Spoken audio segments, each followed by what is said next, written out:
Late April is bringing a fresh wave of developments across Kazakhstan and Central Asia, from major investment deals to infrastructure expansion and digital transformation.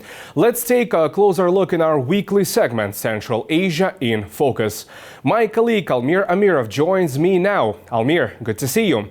What's leading the agenda this week? Good to see you, Yergali. You're right, it's been a very active week. We're seeing strong signals of economic momentum across the region, from large-scale international investments to new reforms aimed at improving business and logistics environments. Let me walk you through the key developments.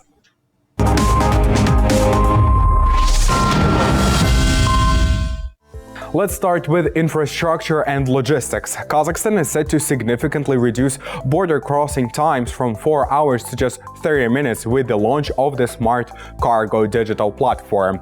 The system integrates customs, logistics, and government services into a single digital window, allowing cargo documentation to be processed faster and more efficiently. Using technologies such as QR-based digital transport passports, real-time tracking, and automated declarations, the platform minimizes paperwork and simplifies procedures for logistics operations. As a result, processing times at checkpoints could drop to just minutes, boosting transport speed and strengthening Kazakhstan's position as a key logistics hub in Eurasia. And looking to Kyrgyzstan, there is also very interesting developments. For example, the country has begun building the strategic Barksun-Badel Highway, a new transport artery that will connect the southern shore of Issyk-Kul with the border crossing point to China.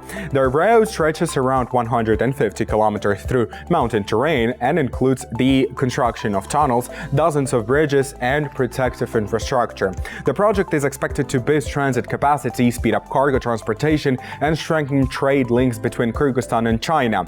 Once completed, their route will provide an alternative corridor to existing border crossings. Moving to the Central Asian economy, the World Bank has invested $1 billion in the projects in Central Asia. This was announced by Valerie Hickey, Director for Environment at the World Bank Group, while speaking at an ecological summit in Astana. According to her, Central Asia is now emerging as one of the global leaders, not only in terms of declared climate commitments, but also in their practical implementation. Hickey emphasized that this helps reduce the burden of state budgets when developing infrastructure, including in the energy and water sectors. We are very proud to be part of 3 such initiatives. We have invested $1 billion in our projects in Central Asia. We're also very pleased to invest an additional $300 million, which will help create new value chains, improve land productivity, and protect biodiversity. Earlier, Deputy Prime Minister, Minister of National Economy Serik Zhomangarin held a meeting in Washington, D.C. with Antonella Bassani, the Vice President of the World Bank for Europe and Central Asia, and representatives of the World Bank Group. Over 33 years of cooperation, more than 50 projects worth $8 billion have been implemented across transport, education, environment protection, green technologies, and digitalization.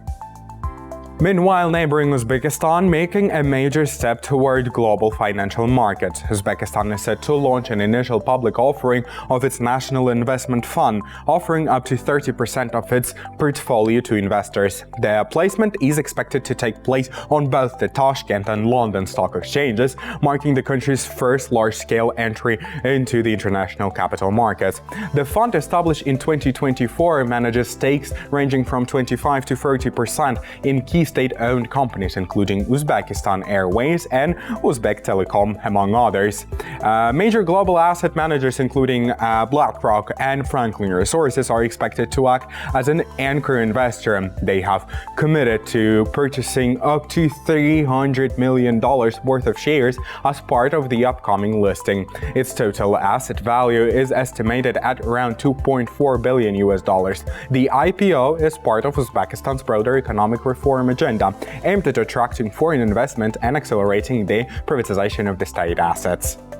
As Uzbekistan opened its capital markets to global investors, other countries in the region are also working to improve their attractiveness, not through financial instruments, but by opening more favorable conditions for people and talent to move and work across borders. Foreigners in Kyrgyzstan may soon find it easier to obtain residence permit as authorities propose changes aimed at simplifying procedures and reducing bureaucracy. Under the planned reforms, the government intends to revise the rules for issuing residence permits, expanding the list of eligible applicants, and easing documentation requirements.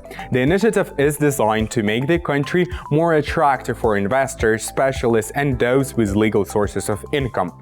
Officials say the changes will streamline migration process, cut processing times, and create more flexible conditions for foreigners wishing to live and work in the country. If approved, the updated system is expected to improve the overall investment climate and support economic development by encouraging more foreign nationals to settle in Kyrgyzstan. And that's all from me, Yergali. Thanks, Almir Amirov with recent updates in Central Asia in Focus.